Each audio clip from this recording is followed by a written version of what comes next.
Hello everyone. चलिए अब हम करते हैं आज एक नया topic, central problems of an economy.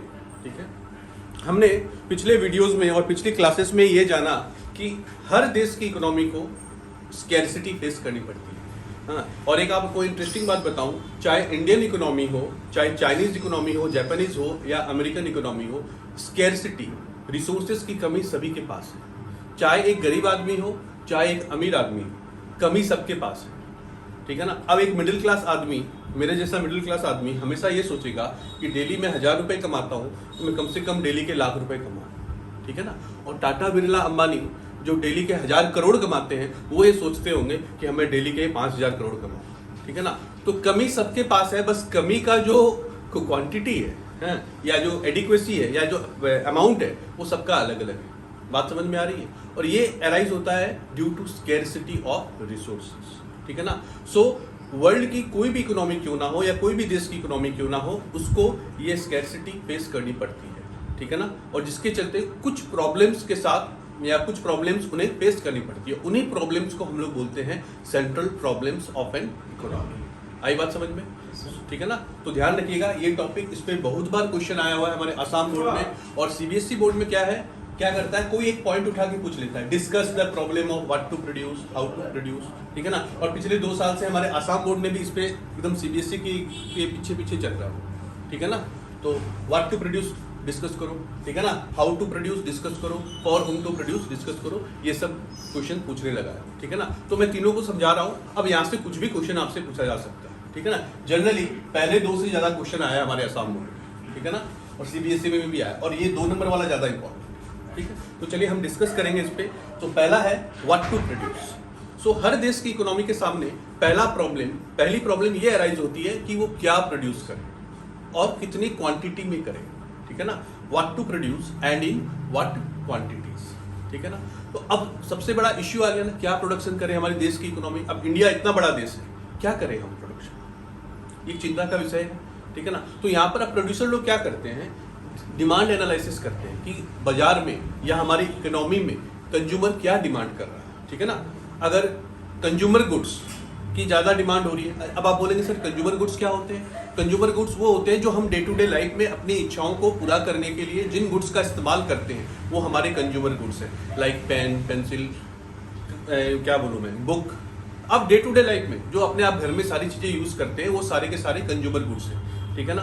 तो कंज्यूमर गुड्स का डिमांड ज्यादा है न कैपिटल गुड्स का डिमांड ज्यादा है। अब आप बोलेंगे सर कैपिटल गुड्स क्या होता है। तो कैपिटल गुड्स वो गुड्स है जिसका इस्तेमाल करके हम और प्रोडक्शन कर सकते हैं। अब आप बोलेंगे सर मतलब, सर हम समझे नहीं।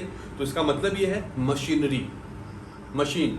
ठीक है ना। मशीनरी का इस्तेमाल करके हम और प्रोडक्शन कर सकते हैं कि नहीं। ठीक है ना। अब रोड रोलर है जो सड़क बनाता है, वो अगर मैं डिमांड करूं तो क्या करूं, उसके नीचे आके दब के मर जाऊं। हाँ, रोड रोलर के नीचे आके मर जाऊं बेटे। अली डिमांड करेगा, क्या काम है अली का। हाँ, अली का तो कोई काम नहीं है उसमें। बात समझ में आ रही है। वो खट्टा मीठा मूवी की तरह हो जाएगा फिर। ठीक है ना। रोड रोलर चलाएगा, रोड रोलर स्टार्ट ही नहीं होता है नालायक का। ठीक है ना। जॉनी लीवर था ना उसमें मूवी में, याद आ रहा है। हाँ, तो अगर रोड रोलर मैं डिमांड करूं तो मेरे लिए कोई काम नहीं। हाँ, मैं अगर ब्लैक बोर्ड डिमांड करूं, पेन डिमांड करूं, हाँ, तो हो सकता है कि मेरे लिए काम, ठीक है, मेरे लिए वो यूजफुल। ठीक है ना। तो कैपिटल गुड्स जो है वो प्रोड्यूसर लोग डिमांड करते हैं। बड़े बड़े प्रोड्यूसर्स जो ह्यूज अमाउंट में प्रोडक्शन करते हैं गुड्स एंड सर्विसेज का, वो लोग डिमांड करते हैं। ठीक है ना। तो अब देश की इकोनॉमी के सामने पहली प्रॉब्लम यही आएगी कि हम क्या प्रोड्यूस करें। तो 2 ऑप्शंस हैं कि हम कंज्यूमर गुड्स प्रोड्यूस करें ना कैपिटल गुड्स करें। मीन्स कहने का मतलब ये है कि जो हमारी इकोनॉमी डिमांड करेगी, हमारे लोग जो डिमांड करेंगे, हम उन्हीं गुड्स का प्रोडक्शन करेंगे। और एक बार हम क्या करेंगे, डिमांड एनालिसिस करेंगे। Demand analysis in the sense कि कौन क्या मांग रहा है। और एक बार अगर हमें पता चल गया कि कौन क्या मांग रहा है, तो हमें यह भी पता चल जाएगा कि किसके लिए कितना कितना प्रोडक्शन करना है। आई बात समझ में? तो पहली प्रॉब्लम सोल्व हो गई कि नहीं। How to produce, sorry, what to produce and in what quantities. Clear है? बात समझ में आई? ठीक है ना। अब इसमें अलग अलग बुक्स में अलग अलग दिया हुआ है, जैसे किसी को सिविल गुड्स चाहिए, किसी को वॉर गुड्स चाहिए, ये भी हो सकता है। ठीक है ना। अब मान लो इंडिया पाकिस्तान लड़ाई चल रही है, तो इंडिया पाकिस्तान लड़ाई के समय में हम क्या एसी फ्रिज कूलर थोड़ी डिमांड करेंगे, हम क्या वेपन्स डिमांड करेंगे। ठीक है ना। और सिविल गुड्स हो गए जो हम आम आदमी, जो सिविल गुड्स, आम लोग जो सिविलियंस हैं, हम लोग जो डे टू डे लाइफ में यूज करते हैं। तो डिपेंड करता है कि देश की इकोनॉमी क्या डिमांड करती है, उसी बेसिस पे हमारी इकोनॉमी में गुड्स एंड सर्विसेज का प्रोडक्शन किया जाएगा। आई बात समझ में? तो पहला पॉइंट क्लियर है, ठीक है ना? क्या था पहला point? What to produce and in what quantities, ठीक है ना? सीबीएसई की बुक में सिर्फ इतना ही लिखा हुआ है, व्हाट टू प्रोड्यूस, ठीक है ना? और किसी किसी बुक में लिखा हुआ है what to produce and in what quantities, ठीक है? चलिए, ये था पहली सेंट्रल इकोनॉमिक प्रॉब्लम। अब दूसरी पे बात करते हैं। दूसरी है हाउ टू प्रोड्यूस। पहली प्रॉब्लम तो हमने सोल्व कर ली, दूसरी प्रॉब्लम अब हमारे सामने आई कि प्रोडक्शन तो करेंगे, हमने डिसाइड कर लिया नंबर 1 में, अब कैसे करेंगे बेटे? बात ये है बेटे, कैसे करें? अब मैं सर पकड़ के बैठ के रोने लगूं, प्रोडक्शन तो करना है बेटे, कैसे करूं बताओ? मीन्स ये क्या चीज पे बात कर रहा है? क्या किस चीज पे बात कर रहा है? कोई नो। हाँ प्रवीण करेक्ट, ये टेक्निक ऑफ प्रोडक्शन पे बात कर रहा है। ये बात कर रहा है हाउ टू प्रोड्यूस, कि हमने डिसाइड तो कर लिया क्या करना है और कितना करना है, पर कैसे करेंगे? बात समझ में आ रही? करेंगे कैसे? Means technique of production. तो टेक्निक ऑफ प्रोडक्शन दो है, LIT and CIT। LIT means labour intensive technology and CIT means capital intensive technology. LIT जिसका नाम था लेबर इंटेंसिव टेक्नोलॉजी, जहां पे हम लेबर का इस्तेमाल करके प्रोडक्शन को करते हैं, और CIT जहां पे कैपिटल गुड्स, बोले तो मशीनरी, मशीन से हम प्रोडक्शन को करते हैं, वहां मैनुअल का कोई काम नहीं है, ठीक है ना? आई बात समझ में? मैनुअल वर्कर का कोई काम नहीं है, ठीक है? अब ये टेक्निक तो पता चल गई हमें। अब फिर एक प्रॉब्लम अराइज हो गई बेटे। क्या प्रॉब्लम अराइज हुई? कौन सी यूज करें? अब बताओ, अब कौन सा देश कौन सी टेक्निक को यूज करेगा? अच्छा, अब मेरे सामने दीक्षा बैठी। दीक्षा बताइए, हम इंडियंस हैं, हम LIT यूज करेंगे या CIT? LIT बोले तो लेबर इंटेंसिव टेक्नोलॉजी, जहां लेबर का इस्तेमाल होता है। CIT बोले तो कैपिटल इंटेंसिव टेक्नोलॉजी, जहां हम मशीन का इस्तेमाल करके प्रोडक्शन करते हैं। हम हमारी इंडियन इकोनॉमी क्या प्रोडक्शन करना चाहिए, मैंने कौन सी टेक्निक का इस्तेमाल करना चाहिए? में भी LIT, एग्रीकल्चर को ज्यादा किया जाता है, मीन्स प्रमोट किया जाता है, इसलिए शायद LIT, ऐसा दीक्षा का कहना है, पर दीक्षा की बात से हम सहमत नहीं है, ठीक है? कृतिका, क्योंकि इतना ज्यादा यहाँ पे लोग का पॉपुलेशन है, तो अगर लेबर से करेंगे तो बहुत टाइम लगता है, तो मशीनरी ज्यादा बेटर रहेगा। ओके बेटे, प्रवीण लेबर से करेंगे, हमारी इंडियन इकोनॉमी लेबर से करेंगे। अली साहब मशीन से करेंगे, श्योर। आप लोग का जो आंसर है, एक जिसका जितना कैपेसिटी हो, ऐसे मशीनरी अगर वो लोग कर सकते हैं मशीनरी से, तो वो मशीन से। हाँ, ये बात कही ना, दिल खुश करने वाली बात बेटे। हाँ बेटे, जहाँ पे जो सूट करे। दिल खुश कर देता पुत्र, ये बात सही की, ठीक है ना? कि हम कौन सी टेक्निक इस्तेमाल करेंगे वो हमारी पॉकेट पे डिपेंड करता है। सीधी भाषा में कहूँ तो हमारे पास रिसोर्सेस कितने हैं। अगर हम फुल्ली डेवलप्ड हैं, अगर हमारी इकोनॉमी फुल्ली डेवलप्ड है, तो हम हमेशा कैपिटल इंटेंसिव टेक्नोलॉजी का इस्तेमाल करें। बात समझ में आ रही है?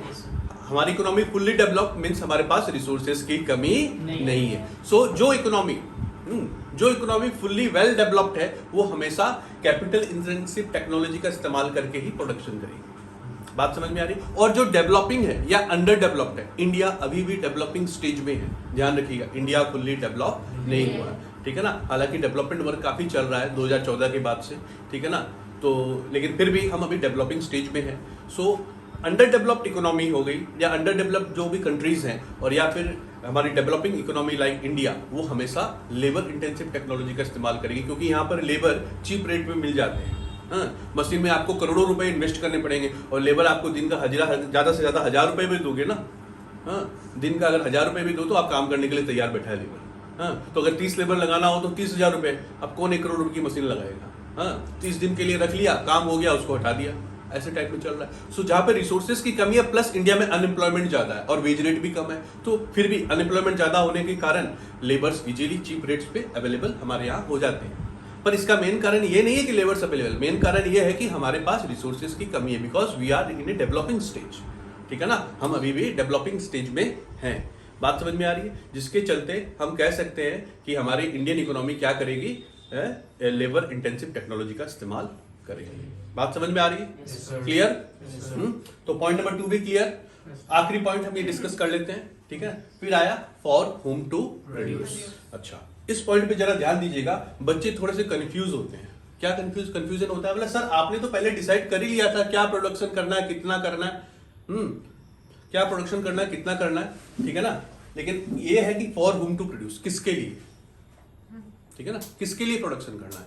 थर्ड पॉइंट का मीनिंग ये है, ठीक है ना, फॉर हुम टू प्रोड्यूस। और पहला वाला था what to produce and in what quantity. अब कुछ बच्चों के मन में सवाल आएगा, सर पहले पॉइंट में तो आपने डिमांड एनालिसिस की थी, पहले पॉइंट में तो आपने डिमांड एनालिसिस की थी, तो आपको पता चल गया ना कि कौन क्या डिमांड कर रहा है और आपको कितना प्रोडक्शन करना है, ठीक है ना। लेकिन ध्यान रखिएगा ये पॉइंट पहले वाले से बिल्कुल अलग है, ठीक है ना। कैसे, जरा देखिएगा, मैं बता रहा हूँ।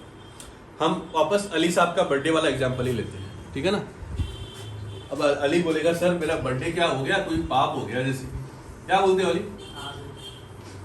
हाँ हाँ भी बोल रहा है नालायक। बेटे ये तुम्हारा क्या है? केक है, बर्थडे केक है, ठीक है प्रवीण। ये क्या है? अली साहब के बर्थडे वाला केक है, ठीक है बेटे। अब केक काटोगे तो पहला पार्ट काट के किसको खिलाओगे? अगर फ्रेंड्स लेंगे तो कोई फ्रेंड्स को खिलाऊंगा, फिर गार्जियन लेंगे तो पहले मम्मी को खिलाऊंगा। मान लो तुम घर पे हो, मम्मी, हाँ, पहले आपने पेरेंट्स को खिलाया, ठीक है, मैं पी लिख दिया यहाँ, ठीक है।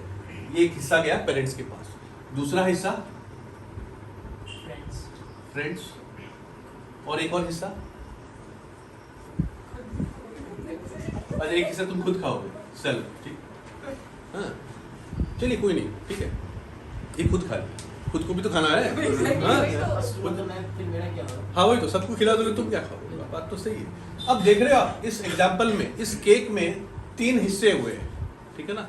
मीन्स कहने का मतलब ये है कि अली साहब के बर्थडे पे जो हम केक लाए थे, उस केक में से किसको कितना कितना शेयर मिला। बात समझ में आ रही है? बात समझ में आ रही है? तो मान लो हमारे देश के अंदर जो टोटल प्रोडक्शन होता है वो एक नेशनल केक है। क्या है?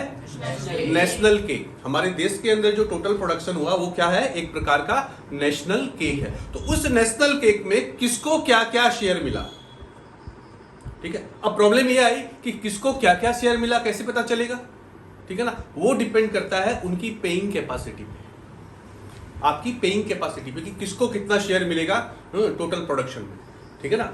बात समझ में आ रही है? हाँ, अब आप बोलोगे सर कैसे, तो जरा सुनो। जो रिच होगा वो आराम से हर चीज को खरीद सकता है, तो उसका शेयर उस प्रोडक्शन में ज्यादा होगा। जो मिडिल क्लास होगा उसका रिच से थोड़ा शेयर कम होगा, क्योंकि उसको सोच समझ के परचेज करना है, ठीक है, उसको घर चलाना है, फिर अगले महीने फिर सैलरी आएगी, फिर चलेगा, ठीक है ना। तो मिडिल क्लास का शेयर रिच से कम होगा उस टोटल प्रोडक्शन में। एंड सबसे लास्ट में आया पुअर क्लास। हाँ, पुअर क्लास का शेयर क्या होगा? सबसे कम होगा। आई बात समझ में? ठीक है ना। इन दोनों जो क्लास है, रिच क्लास और मिडिल क्लास, इन दोनों से कम होगा किसका share? Poor class. Poor class. बात समझ में आ रही है? इसीलिए इस पॉइंट का नाम दिया गया है for whom to produce. Means हमारे देश में जो टोटल प्रोडक्शन हुआ उसमें किसका शेयर कितना कितना है। मीन्स हमने जो प्रोडक्शन किया किसके लिए कितना कितना किया। बात समझ में आ रही थी? हाँ, क्लियर है? क्लियर है? कोई सवाल है तो बात कीजिए। हाँ, नहीं है? ठीक है, तो ये था फॉर होम टू प्रोड्यूस। तो आज हमने डिस्कस किया central problems of an economy, जो तीन प्रकार की होती है। पहला what to produce in what quantities, दूसरा हाउ टू प्रोड्यूस, तीसरा फॉर होम टू प्रोड्यूस। ठीक है, उम्मीद करता हूं कि आपको अच्छे से समझ में आया होगा। ठीक है, आपके अगर कोई सवाल है, कोई डाउट्स है, तो आप हमारे कमेंट सेक्शन में आइए और आकर के हमसे बात कीजिए। ठीक है, तो तब तक आप बने रहिए हमारे साथ। ठीक है, पढ़ते रहिए दिन रात, और तब जाके बनेगी आपकी बात।